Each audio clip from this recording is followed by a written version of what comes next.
오늘 우리가 은혜 나눌 말씀의 제목은 복 있는 사람은입니다. 복 있는 사람은 시편 1편 1절에서 3절 참 주옥 같은 말씀입니다. 저 어릴 때부터 참 이 말씀을 외우고 또 너무나 좋아서 항상 가끔 또 생각도 하는 말씀입니다. 우리가 오늘이 대림절 세 번째 주일입니다. 대림절은 기다릴 대자, 그 왕님님자. 그래서 예수님이 오시는 거죠, 그죠? 예수님이 이 땅에 오시는 거를 기다리는 거. 그다음에 다른 말로는 또 대강절이라고 합니다. 대강절 같이 똑같이요. 한자로 표기해서 기다릴 때자 또 내릴 강자. 예수님이 이제 다시 오신다는 거. 영어로는 또 어드벤트라고도 합니다. 우리가 이 절기는요 바로 이제 예수님이 주인인 거죠. 예수님이 오시는 것을 준비하는 그런 기간입니다. 그래서 우리가 경건하게 살고자 할 때는 이 교회의 절기 색깔이요 이 보라색입니다. 내 자신을 돌아보고 내가 경건하게 우리의 삶을 살아야겠다 하는 것이 바로 우리 그 교회 절기 색깔을 봐도요 내가 어떻게 살아야 되는지 우리가 생각을 할 수가 있습니다. 우리가요 복을 많이 이야기합니다. 세상에 살아가면서 복. 그래서 아마 우리나라 대한민국 사람들이 제일 좋아하는 단어가 뭐냐 하면은 복이랍니다. 복. 그래서 우리나라 옛날에 한복에도요 복자가 써 있고 그 다음에 정월대보름에 그 복절이나 이런 데도 보면 다 복이 쓰여 있어요. 복자가.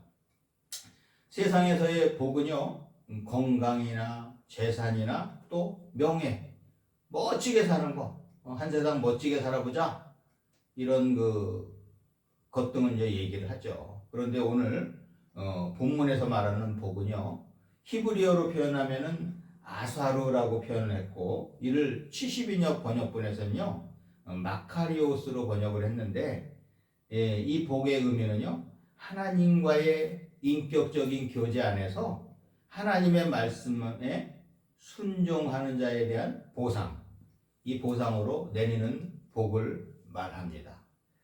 즉 여호와의 율법에 따라 사는 사람이 누리는 복입니다.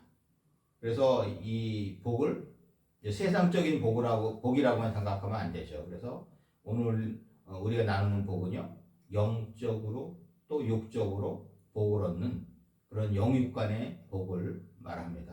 세상의 복은 그냥 육적인 복으로 끝나는 거죠. 그런데 우리 하나님 믿는 사람들이 누리는 복은 육적인 복도 얻지만 장차 우리 고향에 갈 그런 꿈을 가지고 사는 또 장차 우리가 우리의 영원한 고향에 가서 누릴 그런 큰 복을 받는 영적인 복도 얘기를 합니다. 제가 살아가면서 참 보면 사람들이 희한한 일을 해요. 어떻게 많이 배우고 저렇게 능력이 있는 사람이 저 짓을 할까 그러는데 하나님, 삼위일체 하나님 또 신을 제외하고는요 다 항상 불안합니다. 불안한 게 있기 때문에 우리가 어떻게 보면은 세상에 살면서 이상한 짓을 해요. 야 어떻게 저렇게 배웠다는 사람이 저렇게 미신을 믿고 또 저렇게 샤머니즘이나 저런 것에 이렇게 굴복을 할까 이런 얘기를 하지만 사람들이 막상 닥치면은 다 그런 짓을 해요. 우리 하나님 있는 사람들은 하나님께 모든 걸 맡기고 삼위일체 하나님을 의지하기 때문에 든든하지만 믿지 않는 사람들은 그렇지가 않습니다. 특히 우리 곧 또 2024년 해맞이를 할 텐데 해맞이 할 때 보세요. 힘든데 해를 보면서 거기에 기도를 하려고 모입니다. 그 먼 길을 가서 이 동해안이나 해를 보면서 기도하려고. 그런데 교회 다니는 사람 어떻게 합니까? 송구영신 예배라고 그냥 교회에서 예배 드리고 송구영신 예배하고. 저는 그 해맞이를 거의 한 적이 없는 것 같아요. 송구영신 예배 드리고 집에 가서 자기를 바빴죠. 그래서 다음에 해 떴다 그러고 사진 찍은 거나 이렇게 동영상으로 보내준 거 아니면 사진으로 보내준 걸 이렇게 보기만 했습니다. 그러면은 오늘 성경에서 말하는 복 있는 사람은 어떤 사람일까요? 오늘 본문 말씀에 비춰보면요. 첫 번째로는 악인과 죄인의 길을 가지 않습니다. 복이 있는 사람은. 세상에서의 성공을 우선적으로 여기게 되면 세상의 방법대로 살게 됩니다. 오늘 본문 말씀에서요, 말씀하고 있죠. 악인들의 꾀를 따른다. 세상에서는요, 우리를 유혹하는 것이 되게 많아요. 특히 영적으로 보면 마귀가 우리를 바르게 가지 못하려고 계속 공격을 합니다. 그 사람들을 꾀해서 우리를 공격을 해요. 그래서 악인들의 꾀를 따르지 않는 거예요. 이 악인들의 꾀를 따르면요, 하나님을 멀리하게 됩니다. 그 다음에 세상을 신봉하게 돼요. 되지도 않는 것들을 어떻게 보면 우리가 따르게 되고 거기에 시간 낭비를 하게 됩니다. 하나님의 방법이 아닌 세상의 방법대로 사는 것이 바로 오늘 본문 1절에서 말씀하고 있는 것처럼 악인들의 꾀를 따르며, 그 다음에 죄인들의 길에 서고. 성경에서 죄는 뭔가요? 우리가 활을 쏘면 관역을 딱 세워놓죠. 관역을 딱 세웠는데 그 관역에서 벗어나는 것, 그것이 죄라고 합니다. 죄. 그러면 이 관역이 뭔가요? 이 관역이 하나님이 이 안에서, 여길 타겟으로 해서 이 안에서 살아라, 하나님이 지정해 주셨는데 그것을 벗어나서 사는 것은, 그것이 바로 죄입니다. 그리고 오만한 자들의 자리에 앉는 것. 이 오만한 것이요, 오만의 극치가 어디까지 갑니까? 오만의 극치가요, 나중에 하나님을 부인합니다. 한수 더 뜨면 하나님을 욕까지 합니다. 하지만 하나님의 방법대로 사는 사람은 이와는 반대의 길을 가게 됩니다. 악인들의 꾀를 따르지 아니하고 죄인들의 길에 서지 않습니다. 또한 오만한 자들의 자리에도 앉지 않습니다. 악인은요, 하나님의 율법 대신에 자신의 삶의 원리로 사는 사람입니다. 그리고 죄인은 하나님의 길, 하나님이 주신 율법이죠. 율법대로 살지 아니하고 자기 방법대로 자기의 길로 가는 사람입니다. 또한 오만한 사람은 누굽니까? 하나님을 향하여 악한 말로 조롱하는 사람입니다. 우리가 조심해야 돼요. 교회 비판하는 것도요, 교회 비판하는 것도 잘못하다가 하나님을 비판할 수 있어요. 성령님을 비판할 수 있어요. 사람을 비판할 수는 있지만 잘못하다가 하나님을 비판할 수가 있어요. 삼위일체 하나님, 성령을 거스를 수가 있어요. 그래서 우리가 교회를 비판할 때 참 조심해야 돼요. 요즘 매스컴에서도 보면은요, 교회에 대해서 비판하는 걸 많이 올립니다. 그런데 거기에 크리스천들까지 많이 동조를 해요. 물론 교회의 잘못된 모습도 보이는 게 있어요. 하지만 잘못하다가 하나님을 우리가 비판할 수 있다는 것이죠. 항상 자기 입장에서 생각을 해요. 자기 자신은 더 하면서도, 그것보다도 더한 짓을 하면서도 남을 비판하죠. 이게 내로남불이에요. 특히 그런 표현을 잘하는 것들이 그렇잖아요. 요즘 그 정치인들이 그렇죠. 자기 하는 거에 비해서 남에 대해서는 너무 어떻게 보면은 엄하게 판단을 하고 자기에 대해서는 너무 후회해요. 우리 신앙인들도 마찬가지예요. 자기에 대해서는 후회, 그리고 남에 대해서는 그렇게 비판도 잘하고 평가를 잘합니다. 평가는요, 하나님이 하시는 겁니다. 하나님이 하시는 거. 우리는 그저 묵묵히 하나님께서 주신 길을 가면 됩니다. 속상할 때 기도하면 됩니다. 하나님 속상합니다. 다윗처럼 이렇게 기도하면 됩니다. 하나님 저 사람 손 좀 봐주세요. 다윗처럼 이렇게 기도하세요. 근데 내가 모든 걸 하려고 그러고 내가 결정을 하고 내가 모든 것을 결과를 내려고 하면 무리수를 되게 되고 남의 마음도 아프게 하고 잘못하다가는 성령을 거스르는 일을 할 수도 있는 것입니다. 그래서 우리가 하나님의 일을 할 때, 정할 때는 기도를 충분히 하면서 하나님한테 겸손하게 무릎 꿇고 그걸 물어봐야 돼요. 내 멋대로 결정해서 내가 뭐 하는 것처럼 내가 신앙의 극치가요, 잘못하면은요, 신앙의 교만의 극치가 내가 다 내가 했다, 이렇게 생각할 수가 있습니다. 복 있는 사람은 육체의 정욕을 따라 살거나 자기 욕심을 따라 행동하거나 자신을 내세운 일을 하지 않습니다. 세상 사람들은 자기들의 세상 목표를 달성하려 하고 많이 노력하지만 이것은 뭐예요? 자기의 욕심을 채우려고 하는 것입니다. 이것은요, 다른 사람과 갈등을 유발할 수도 있습니다. 또 다른 사람을 해롭게 할 수도 있습니다. 내 욕심 채우려고. 하지만 성경에서 말하는 복 있는 사람은요, 이런 악인과 죄인의 길을 가지 않습니다. 합력하여 선을 이루는 것입니다. 얼마나 좋은가요? 우리가 힘을 모아서 선을 이루어야 되는데 나쁜 것을 도모해서 악을 이룬다고 하면 얼마나 하나님이 속이 아프실까요? 악인의 길, 죄인의 길, 오만한 길은요, 하나님이 원하시는 길이 아닙니다. 복 있는 사람은 하나님이 원하시는 복의 길을 가는 사람입니다. 축구선수와 축구감독도요, 삐뚤어진 길을 가지 말아야 합니다. 그래야지 좋은 결과를 얻을 수 있습니다. 종종 축구선수나 축구감독이요, 자기 역량을 향상시키려고 노력하기보다는 술과 담배, 세상의 것을 탐닉을 하면서 세상의 것에 빠져 있고, 자기 전문적인 것에 집중하기보다는 세상의 것에 빠져서 실수를 하게 되면요, 그 사람 오래가지 못합니다. 자기를 절제하고 더 시간을 내서 내가 연습을 하고, 손흥민 선수 보세요. 그 아버지가 축구 선수 하셨으니까 너무 잘 알잖아요. 그래서 자기의 취약점을 얘기하면서 계속 얘기합니다. 오른발킥, 왼발킥 하루에 1000개씩 해라. 그게 지금 빛을 발하고 있잖아요. 지금 손흥민 존이 있잖아요. 그 자리에 가면은 다 지금 잉글랜드 프리미어리그 사람들이 알아요. 그 자리에 가서 지금 이번에 최근 경기하는 거 보니까 손흥민이 볼 잡으면 두 명, 세 명이 에워싸요. 다 알기 때문에. 그런데 그 자리에서 킥을 하면요, 손흥민 킥할 때 한번 보세요. 보지 않아요. 보지 않고 그걸 킥을 하는데 골이 들어가요. 왜? 거기서 연습을 많이 했다는 거예요. 그 존에서. 여기서 이 정도면은 딱 골문 이렇게 보고도 이 정도 보면은 그냥 들어간다. 거기서 가마차고 오른발 왼발 가마차고 때리고, 그게 그냥 되는 것이 아니에요. 그 아버지가 자기 잘못됐던 것들을, 자기가 취약했던 것을 가르쳐줘서 아들이 잘 따라서 했기 때문에 가능합니다. 감독도 마찬가지예요.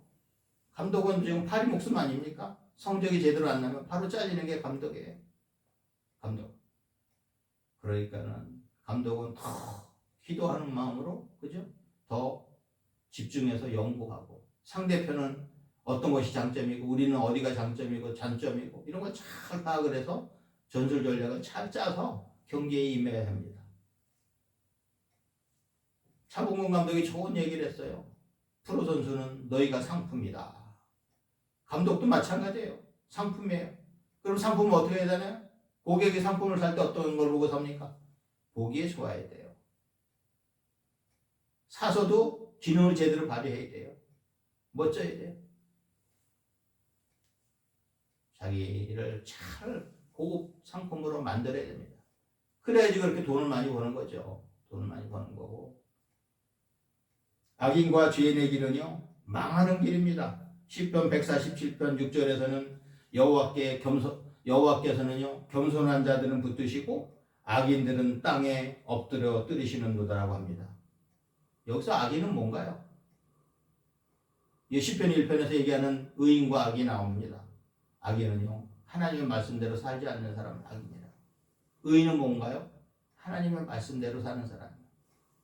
우리가 가야 할 길은요, 악인과 죄인의 길이 아닌 하나님의 말씀을 따르는 의인의 길입니다.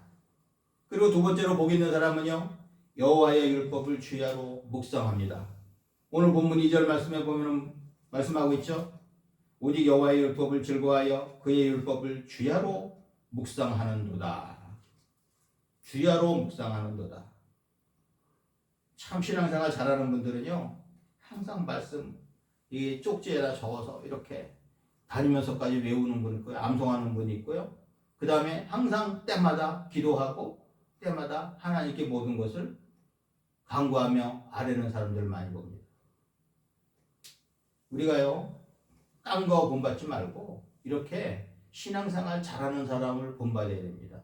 세상이 헛되는 거, 아까 나를 꼬이는 거, 이런 것에 세상의 것에 빠져서 잘못 한번 발들여 놓으면요, 망치는 거예요. 자기 생활이 망하는 거예요. 그래서 좋은 친구 사귀라 그러죠. 좋은 친구. 그래서 우리가 좋은 친구 사귀면요, 자기도 잘 돼요. 신앙생활도 잘하고 자기도 성장하는데, 좋지 않은 친구를 사귀면 자기도 모르게 서서히 거기에 잡혀들게 되고, 이제는 나중에는 의인의 길, 그저 길을 벗어나서 죄인의 길, 악인의 길을 가게 됩니다. 복 있는 사람은 성경을 가까이 하며 그 말씀대로 살려고 합니다. 하나님의 말씀 안에 하나님의 뜻과 우리의 행할 바와 하나님께서 기뻐하시고 복 주시는 조건이 다 담겨 있습니다. 우리 요즘에 그런 책도 많이 나오잖아요. 성공하는 사람들의 뭐 7가지 조건, 뭐 많이 나와요. 습관, 뭐 이런 거 나와요. 근데 그 모든 것이요, 복 받는 비결이 어디 나오나요? 성경에 다 있습니다. 어떻게 하면 복을 받고, 어떻게 하면 벌을 받고, 어떻게 하면 안 되고, 어떻게 하면 건강하게 살고, 성경에 다 있어요. 옛날에 우리나라 문맹률을 높았을 때요, 우리 할아버지 할머니들은 공부 많이 못하셨잖아요. 그 당시에 보면 문맹률을 높았는데, 글을 못 보던 분들이 교회에 와서 성경을 보려고 기도하고 그러다가 하나님께서 그 눈을 영안을 열어주셔서 성경을 본 사람들도 있어요. 이 성경은요, 대단한 역사가 나타납니다. 성경을 보게 되면. 사람이 변화해서 구원받는 것은 당연한 거고, 삶이 변해서 큰 변화가 옵니다. 우리나라가 결국은 성경으로 이렇게 잘 사는 거예요. 우리나라 하나님의 말씀이 들어와서 우리가 상투 자르고, 여자들 비녀 다 안 하고 다 자르고, 여자들도 공부 열심히 해서 지금 여자분들 얼마나 똑똑한 분들 많아요. 지금 남자분들이 밀리는 것 같아요. 학교 가면 지금 남녀공학 학교 가보면요, 남학생들이 더 밀리는 것 같아요. 여학생들이 더 꼼꼼하게 공부를 더 잘해요. 남자들은 덜렁덜렁 하는 게 있어서 잘 레포트도 제대로 못 내고 해서 오히려 상위권이 여학생들이 더 많다고 하잖아요. 남과 여 이렇게 하나님께서 좀 달리 만드셨지만 옛날에 여자들 무시하고 공부도 못하게 하고 그러던 시절도 있었어요. 그런데 우리나라는 하나님의 말씀이 들어와서 복음이 들어와서 이것이 모든 것이 변했습니다. 우리 교단학교도 있지만 그렇잖아요. 경신학교, 대학도 있잖아요. 지금 서울여대, 그 다음에 숭실대학교, 우리 신학대학 빼고요. 우리 교단의 신학대학 빼고, 저 대구에는 계명대학교도 있고, 저기 한남대학교, 다 이게 어떻게 보면 신앙적으로 세워진 학교입니다. 거기서 많은 학생들이 공부를 하고 지금 큰 인재들이 되었습니다. 큰 인재들. 성경은요, 이렇게 우리한테 복을 줍니다. 하나님의 말씀을 가까이 하는 사람은요, 복 받는 기준을 잘 알기 때문에 복의 사정권에 있는 것입니다. 묵상은 잠잠할 묵, 생각할 상입니다. 묵상은 묵묵히 마음속으로 생각하는 것입니다. NIV 성경에서는요, 메디테이치라고 합니다. 메디테이치. 이것은 명상이라고도 하죠. 하지만 묵상의 이 어원적 해석으로는요, 소리내어 읽는 것도 해당되기 때문에 소리내어 읽거나 조용히 읽거나 상관은 없습니다. 항상 성경을 읽고 그 성경대로 살려고 노력하는 것이 중요합니다. 디모데후서 3장 16절에서는 모든 성경은 하나님의 감동으로 된 것으로 교훈과 책망과 바르게 함과 의로 교육하기에 유익하니라고 말씀하고 있습니다. 옛날에 학교 안 다니고 미국의 16대 대통령 에이브럼 리컨도 학교는 가지 않았지만 엄마가 가르쳐주신 성경을 열심히 읽고 나중에 미국의 대통령, 미국에서 가장 존경하는 대통령이 되었잖아요. 성경은요, 놀라운 역사를 만들어냅니다.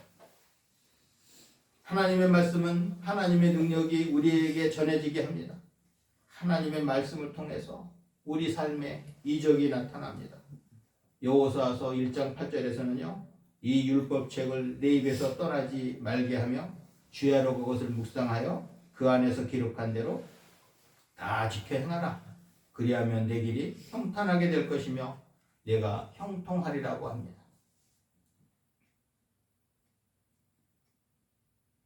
주야로 그것을 묵상하여 그 안에 기록한 대로 다 지켜 행하라. 우리가요, 하나님 말씀대로 살면요, 복의 길을 가는 것입니다.